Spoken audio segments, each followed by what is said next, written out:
Hi guys. UPSC जैसे dynamics exams की तैयारी करने के लिए रिसोर्सेज को लिमिटेड करना बहुत ही इम्पोर्टेंट हो जाता है। तो चलिए इस वीडियो में हम यूपीएससी रिसोर्सेज पे बात करते हैं और साथ ही साथ इस वीडियो में मैं आपको बताऊंगा कि कौन से टीचर किस सब्जेक्ट के लिए बेटर हैं ताकि आप उनसे आराम से पढ़ाई कर सकते हैं। अगर आपको कोचिंग के बारे में भी जानना है तो वो वीडियो नेक्स्ट वीडियो में मैं आपको कोचिंग्स के बारे में भी क्लियर कर दूंगा, ठीक है। तो सबसे पहले एनसीईआरटी बुक की बात करते हैं जो फाउंडेशंस के लिए बहुत ही ज़रूरी है। बट सवाल ये है कि क्या सारी एनसीईआरटीज़ पढ़नी है। तो मेरे हिसाब से तो आपको सारी एनसीईआरटीज़ नहीं पढ़नी है। देखो, इसमें दो तरीके के लोग हो सकते हैं। एक ह्यूमैनिटीज़ के होंगे जिनको बेसिक्स का थोड़ा बहुत पता होगा, तो उनको अगर वो स्किप करते हैं एनसीईआरटीज़ को तो उनको ज़्यादा प्रॉब्लम नहीं होगी। बट जो स्टूडेंट पीसीएम से हैं, मैथ बैकग्राउंड से हैं, उनके लिए थोड़ा सा प्रॉब्लम हो सकती है। तो आप जो भी जो दोनों तरीके के स्टूडेंट हैं, मैं तो यही कहूँगा कि आप एनसीईआरटीज़ को दोनों पढ़ लेना, क्योंकि देखो यार, एनसीईआरटीज़ उतना ज़्यादा टाइम कंज्यूमिंग तो है नहीं, ठीक है। आराम से इसलिए आप एक महीने में सारी एनसीईआरटीज़ को कवर कर सकते हो, ठीक है। तो मैं तो बोलूँगा कि आप एनसीईआरटीज़ को पढ़ लेना एक बार, ठीक। Because this build conceptual clarity यार, ठीक है। आपको कोई ऐसा टॉपर्स नहीं होगा जिसने ना बोला हो कि आपको एनसीईआरटीज़ को स्किप करना है, ठीक है। क्योंकि हिस्ट्री से डायरेक्ट क्वेश्चन आपको देखने को मिल जाएंगे, ज्योग्राफी से भी आपको डायरेक्ट क्वेश्चन प्रीलिम्स में मिल जाएंगे। इकोनॉमिक्स तो अब नॉन नेगोशिएबल है, आपको 11th एंड 12th की एनसीईआरटी तो करनी ही करनी है। देखो, अगर आप कोचिंग ज्वाइन करते हो तो बात अलग है। कोचिंग्स के लिए आपको एनसीईआरटी आराम से स्किप कर सकते हो, क्योंकि नोट्स जो कोचिंग प्रोवाइड कराते हैं उसमें सारी चीज़ें कवर हो जाती हैं। बट जो सेल्फ स्टडी कर रहे हैं उनको ये बुक्स पढ़नी ही पढ़नी है, ठीक है। अब स्टैंडर्ड बुक की बात करते हैं तो आपको लक्ष्मीकांत, ठीक है।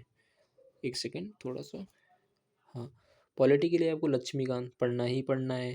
अगर टीचर्स की बात करें तो मेरे हिसाब से अतीश माथुर सर पॉलिटी के लिए बहुत ही ज़बरदस्त के टीचर हैं। इनके वीडियोज आपको यूट्यूब पर मिल जाएंगे। इंग्लिश मीडियम के लिए मैं बता रहा हूँ, ठीक है। मॉडर्न हिस्ट्री के लिए स्पेक्ट्रम पढ़ना है, प्रीलिम्स एंड मेंस दोनों के लिए बहुत ही ज़रूरी है, ठीक है। टीचर्स की मैं बात करूँ तो Prateek Nayak sir Unacademy and Abhishek Srivastava sir PW से हैं, ठीक है। दो टीचर्स जिससे मैंने पढ़ रखा है, बहुत ही अच्छा पढ़ाते हैं।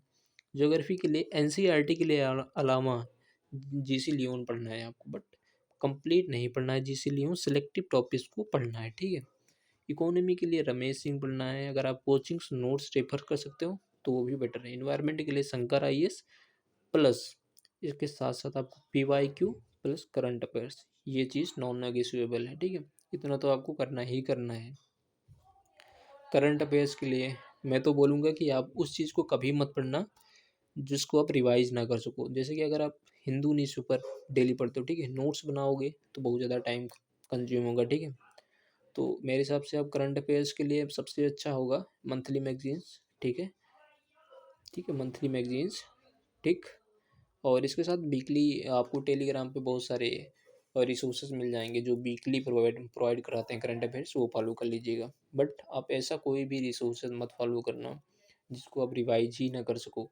आप हिंदू न्यूज़पेपर पढ़ोगे, कोई सा भी न्यूज़पेपर पढ़ोगे, 1-1.5 घंटे का लेक्चर्स देखोगे यूट्यूब पर, उससे कोई फ़ायदा होने वाला नहीं है, ठीक है। मंथली मैगजीन मेरे हिसाब से विजन आईएएस की बहुत ही अच्छी है, तो आप उसको फॉलो कर लेना। फ्री फ्री में उनके वेबसाइट पे मिल जाएगी आपको। कुछ गवर्नमेंट सोर्सेस हैं जो आपको ये प्रीलिम्स के लिए प्लस मेंस के लिए हेल्प करेंगे, ठीक है।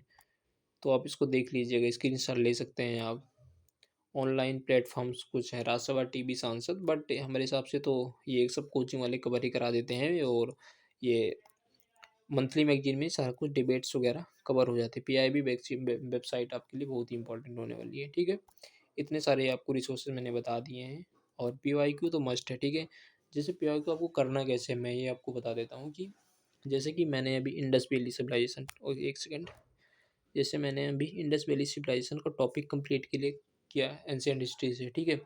तो आपको पीवाईक्यू देखना है कि कितने क्वेश्चंस सॉल्व कर पा रहे हो। अगर आपसे सारे क्वेश्चंस नहीं सॉल्व हो पा रहे हैं, या अगर आप 70% क्वेश्चन भी नहीं सॉल्व कर पा रहे हो, तो आपको वीक में दूसरी बार आपको रिवाइज करना है, ठीक है।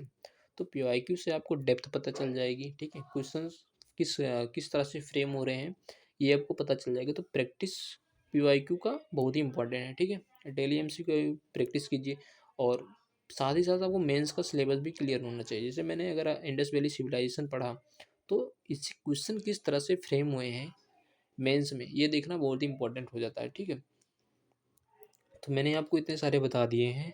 अगर आपको नेक्स्ट वीडियो किस पे चाहिए आप बता देना कमेंट बॉक्स में, मैं उसको 1 वीक के अंदर ही, ठीक है, बना के अपलोड कर दूंगा, ठीक है। इंपॉर्टेंट स्ट्रेटजी, देखो स्ट्रेटजी की बात करते हैं तो स्ट्रेटजी किसी की भी सेम हो ही नहीं सकती, ठीक है, जैसे कि मैंने बताया, ठीक है। तो इसका मतलब ये नहीं कि इतना कर लोगे आप तो आप सफल ही हो जाओगे। सफलता की गारंटी तो कोई ले ही नहीं सकता, ठीक है। आपको तैयारी में लिमिटेड सोर्स, जो हर कोई टॉपर्स बोलता है कि लिमिटेड सोर्स, मल्टीपल रिवीजन्स, बस वही है स्ट्रेटजी, और इस कुछ तो है नहीं। तो चलिए वीडियो को यहीं पे एंड करते हैं। Thank you.